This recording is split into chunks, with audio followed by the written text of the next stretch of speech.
nomes aí. Jemima, Késia e Keren Arquer. Meus irmãos, o livro de Jó, apesar de ter o seu autor anônimo, e também a sua data de escrita é incerta, e tem por tema porque o justo sofre. Para quem não sabe, o livro de Jó, ele é um dos livros sapienciais e poéticos do Antigo Testamento. Sapiencial porque trata profundamente de relevantes assuntos universais da humanidade. Poético porque quase a totalidade do livro foi elaborada de forma poética. E a sua poesia, todavia, tem por base um personagem histórico, porém real. Histórico, porém real. E quem nos afirma que esse personagem de fato permeou esta terra, de fato existiu, é a própria Bíblia que nos garante que ele é real. Aleluia. Ezequiel, capítulo de número 14, versículo de número 14, quando Deus está falando com o profeta Ezequiel acerca do juízo que ele traria sobre a nação por causa da sua rebelião, por causa da idolatria, por causa da apostasia. Deus diz para ele: olha, se todavia tivesse esses três homens, Noé, Daniel e Jó, só eles três salvaria a sua alma. Ora, tanto o personagem quanto o evento que escreveu a sua história também foi real, aconteceu. E não precisa muito quando você lê Tiago, capítulo de número 5, versículo de número 11, está escrito: ouviste a paciência de Jó e viste o fim que Deus lhe dera. Ora, tanto o personagem quanto o evento que escreveu a sua história são real. Mas a pergunta do século, a pergunta que não quer parar: por que o justo sofre? Por que um homem tão íntegro, tão fiel, tão temente a Deus enfrentou uma turbulência tão grande como Jó enfrentou? E eu, lendo a Bíblia Sagrada, eu tirei algumas lições e aprendi uma coisa: que a nossa fidelidade a Deus não nos isenta de provações. Eu vou repetir para você entender: a nossa fidelidade a Deus não nos isenta de passarmos por tribulação. Até porque Jesus, ele disse em em João capítulo 16, versículo 33, se não me falha a memória, ele diz assim, olha, ele falando com os discípulos, ele diz: eu vou falar algo para vocês não se entristecerem, mas para vocês ter paz em mim. Jesus dizendo: no mundo tereis aflições, mas tenha bom ânimo, porque eu venci. Oh glória, oh glória. Isso aqui é a palavra do Senhor para o teu servo. Ele estava dizendo: eu sou o seu Senhor e eu venci, e vocês também venceram.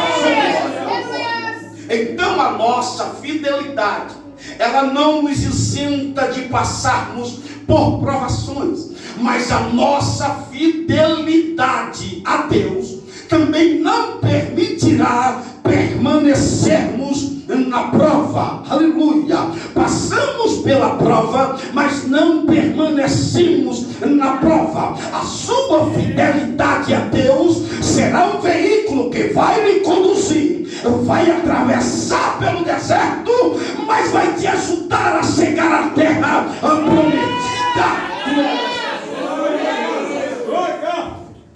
Então, a nossa fidelidade, ela não impede passarmos por provações. E outra coisa que eu aprendi: as lutas que enfrentamos, as batalhas que enfrentamos, não é para nossa vergonha, não é para nossa morte. As lutas que travamos escrevendo tanto a nossa história, quanto nós podemos revelar a Deus o amor que sentimos por Ele e a nossa fidelidade a Ele. Não tem como você revelar a Deus a sua fidelidade com o bolso cheio. Não tem como revelar a Deus a sua fidelidade se as portas estão abertas. Não tem como revelar a Deus a sua fidelidade se tudo está dando certo. Não tem como. Agora eu quero ver você revelar a Deus a sua resiliência espiritual, a sua estrutura, a sua intensidade da sua fé, quando tudo está dando errado, quando o vento está soprando ao contrário. Aí é a hora de você revelar a Deus que você não ama a Ele por aquilo que Ele te dá, mas aqui você ama por aquilo que Ele é. Ele é santo, fiel, verdadeiro. Ó, a tribulação, as lutas, é Deus nos dando oportunidade para revelar a Ele o amor que sentimos por Ele. É Deus nos dando a oportunidade para revelarmos a Ele o tamanho da nossa fidelidade. Se nós servimos por aquilo que Ele nos dá, ou se servimos por aquilo que Ele é, ou por aquilo que Ele já fez na cruz do Calvário.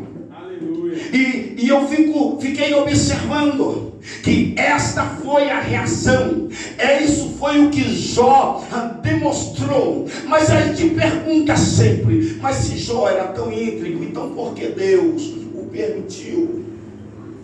Tamanha luta, tamanha dor, tamanha tribulação. E percebe que o capítulo de número 1 de Jó, o escritor, porque Jó, ele era crente na terra e era crente também no céu. Perceba que o escritor do capítulo 1 de Jó, ele começa a escrever e começa a dar testemunho de Jó.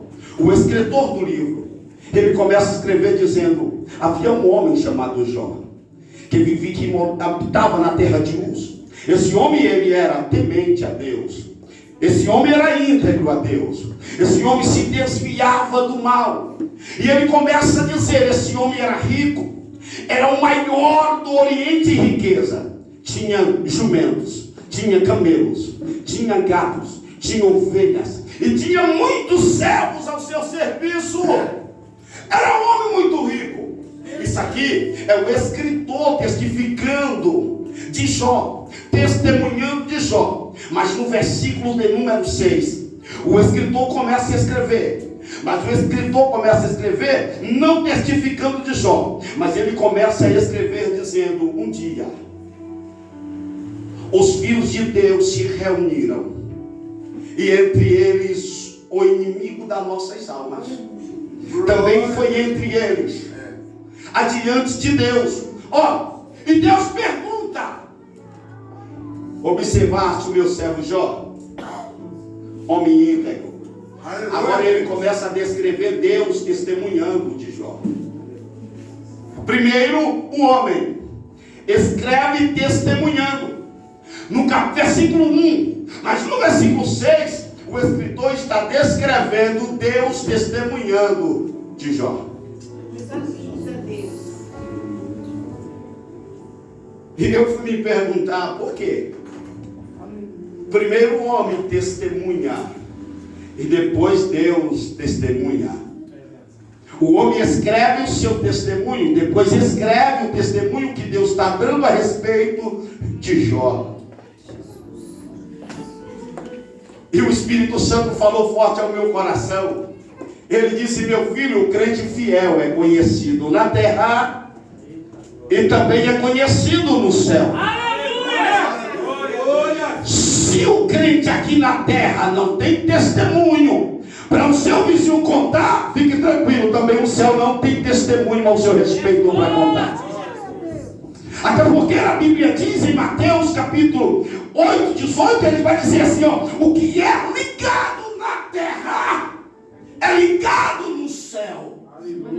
O que é desligado na terra é desligado no céu. Primeiro terra, depois o céu. Porque se você não dá testemunho de crente aqui, no céu também você não dá testemunho de crente.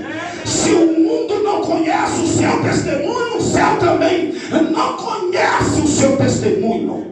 Se o vizinho não tem testemunho para contar de você, o céu também não tem. Você tem que ser crente aqui e ser crente também lá. Aleluia! Ei, aí eu te pergunto, qual o testemunho que você tem transferido, tem passado para o vizinho lá da sua rua? Qual o testemunho que você tem passado lá no seu trabalho? Qual o testemunho que você tem passado dentro da sua igreja, dentro do seu ministério? Porque se aqui ninguém conhece, o céu também não conhece. Oh glória! E só vai herdar o céu quem tem o seu testemunho conhecido e o nome escrito no livro da vida. Aleluia! Por isso que a Bíblia diz que muitos naquele dia vão dizer: mas eu testemunhei, eu profetizei, curei em seu nome, expulsei demônio. Mas aquele que está sentado no trono vai dizer: eu não te conheço. É verdade, Deus.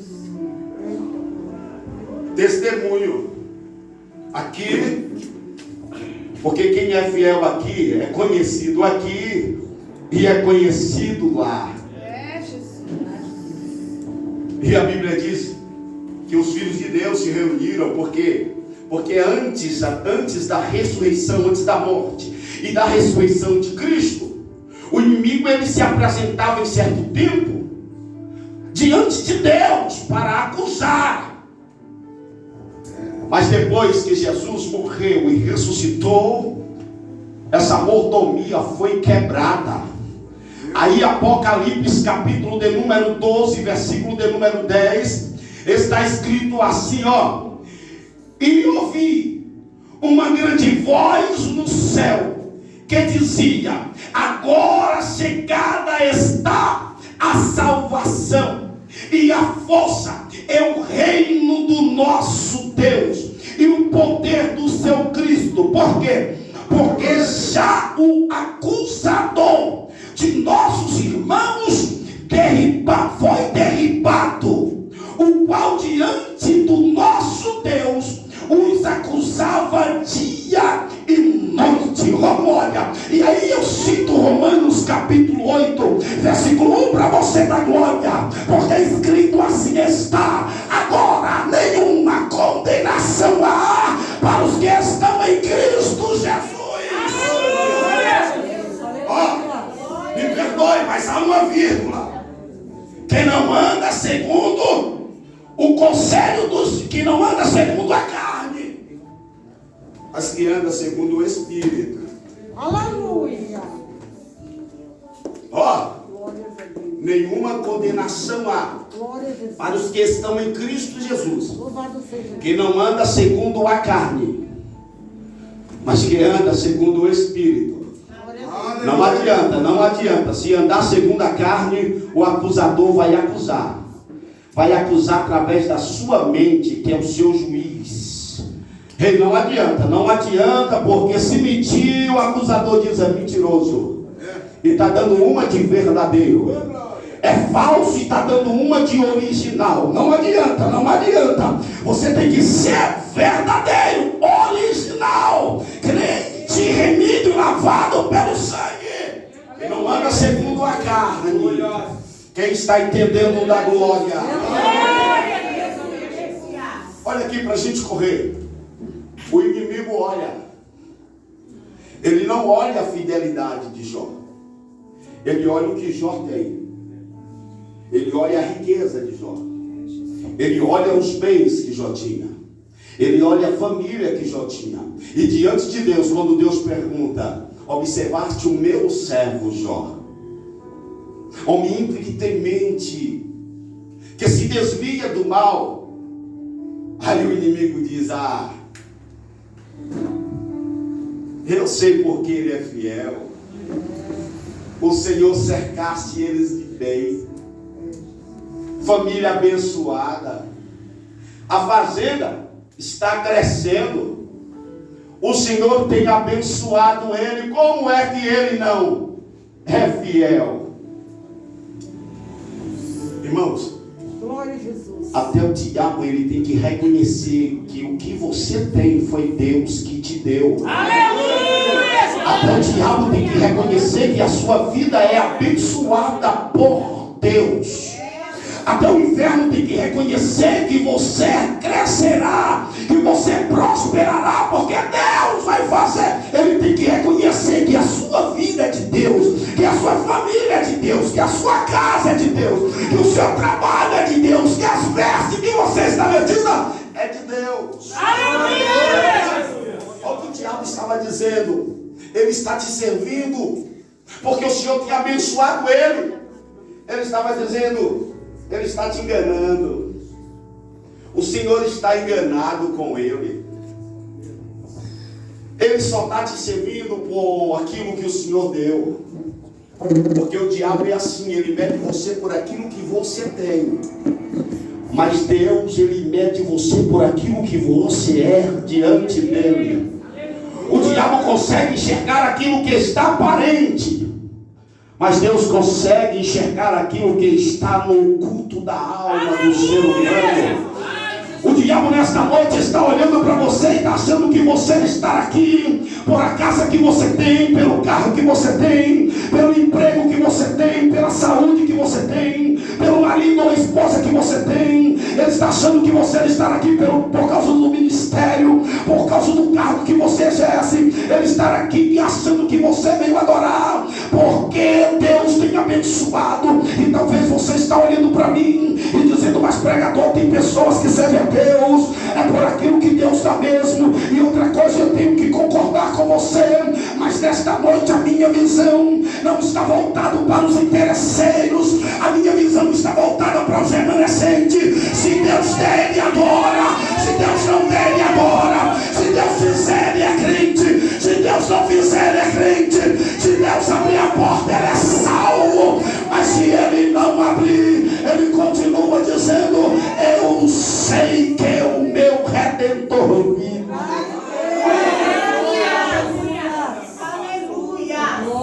Como Deus conhece o homem por dentro.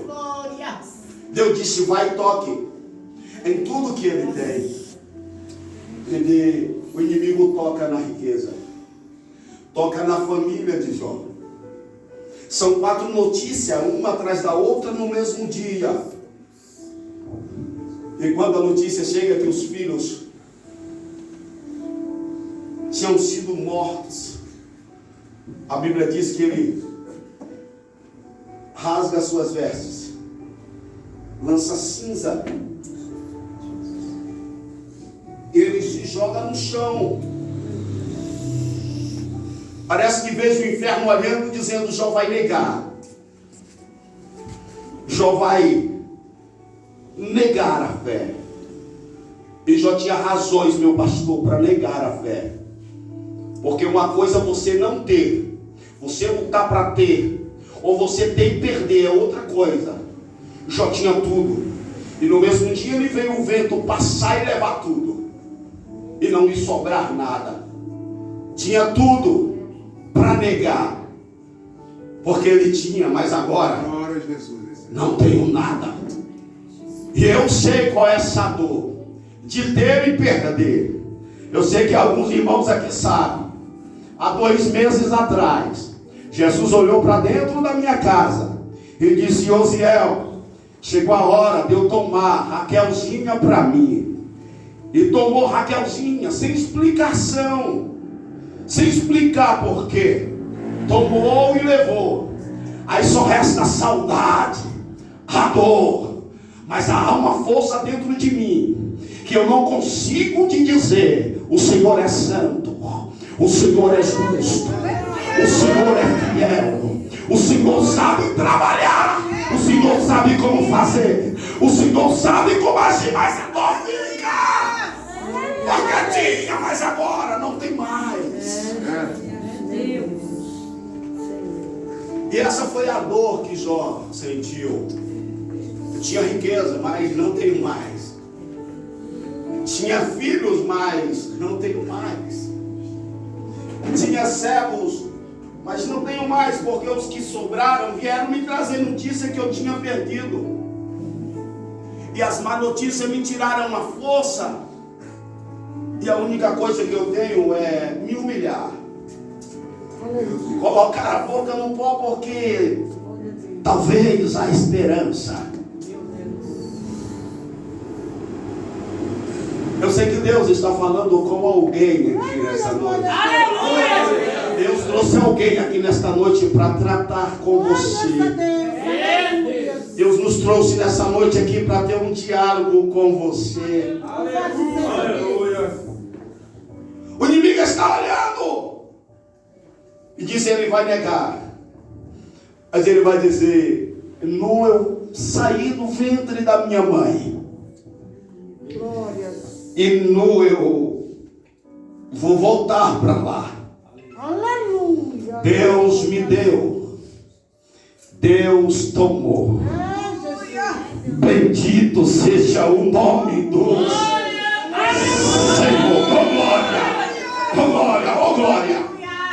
Perceba que no versículo de número 6, o inimigo, ele reconhece que as bênçãos que Jó tem é de Deus, foi Deus que deu. É Deus que está fazendo crescer. É Deus que está fazendo multiplicar. Quando Jó perde tudo, Jó não atribui nada ao inimigo. Ele disse: Jó, Deus me deu e Deus tomou. Aleluia, aleluia, aleluia, aleluia. Porque Jó diz: Deus me deu e Deus tomou, porque ele sabe que foi Deus que tinha dado. O diabo nunca tinha dado nada a ele para tomar. Foi Deus que deu e acabou. Aleluia! E deixa eu lhe dizer uma coisa. Às vezes nós temos essa mania. A panela queimou. Está repreendido, o diabo está tentando. Foi não, irmã, foi não, irmão. Esquecemos a panela no fogo. Esquecemos de desligar. Esse dia estava indo com o pastor para Taboão da Sé, e no meio do caminho o limpador ali do Paraninfo soltou. Ele disse: é o diabo. Eu disse: não, pastor, o parafuso aí que está afogado, e soltou. O diabo não tem poder de tocar naquilo que é seu. O diabo não tem poder de tocar naquilo que te pertence. E ele não desiste enquanto ele não vê o crente negar a fé. É por isso que ele tenta você hoje e tenta você amanhã. A intenção dele é você negar. Mas nesta noite ele acaba de quebrar a cara mais uma vez. Porque você sai daqui mais forte, mais crente, mais fiel. Você sai daqui de cabeça erguida. Porque Deus te toma pela mão direita e te diz: tu és meu servo, eu te ajudo, eu te sustento.